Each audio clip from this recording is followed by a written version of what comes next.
Hey guys, welcome to my Bible study. We are studying Hebrews 11 today.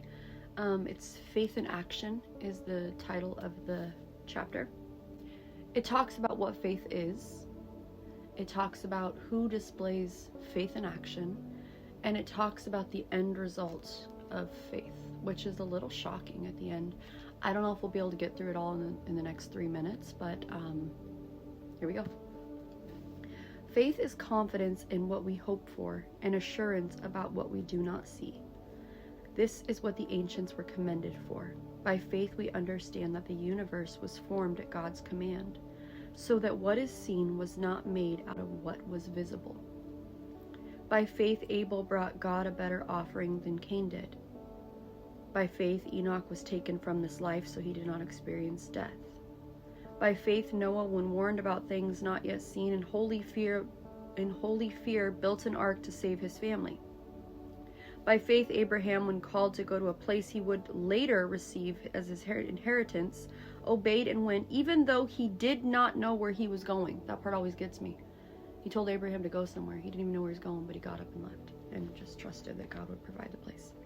By faith even Sarah, who's past childbearing age, was enabled to bear children because she considered him faithful who made the promise. Remember, we're putting our faith in God, not in what we believe or what we want, but what God can do. By faith Isaac blessed Jacob and Esau in regard to their future. By faith Jacob, when he was dying, blessed each of Joseph's son. By faith Joseph, when his end was near, spoke about the exodus of the Israelites from Egypt and gave instruction concerning the burial of his bones. By faith Moses' parents hid him for 3 months after he was born because they saw he was no ordinary child and they were not afraid of the kings. By faith Moses, when he had grown up, refused to be known as the son of Pharaoh's daughter. He chose to be mistreated along with the people of God, rather to enjoy the fleeting pleasures of sin. By faith he left Egypt. By faith he kept the Passover and the application of blood so that the destroyer of the firstborn would not touch the firstborn of Israel. By faith the people passed through the Red Sea. By faith the walls of Jericho fell after the army had marched around them for 7 days. By faith the prostitute Rahab, because she welcomed the spies, was not killed with those who were disobedient.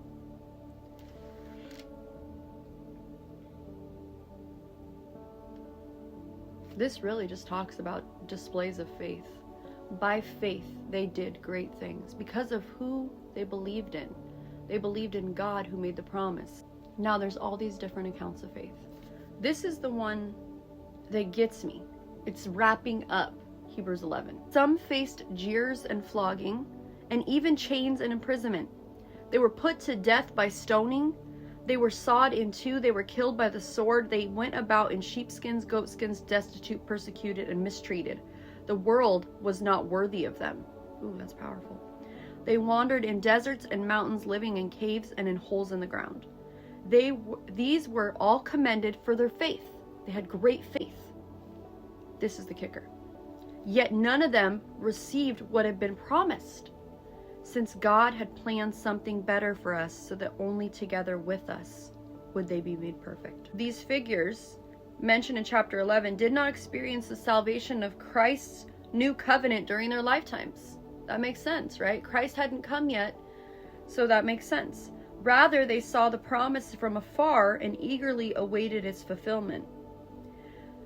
Only together with us would they be made perfect. The chapter's closing statement suggests that all who trust in God, living and dead, will be transformed together. That blanket of mercy and grace. It's so great that we have Jesus, you guys, because we have faith, right? We know faith without works is dead.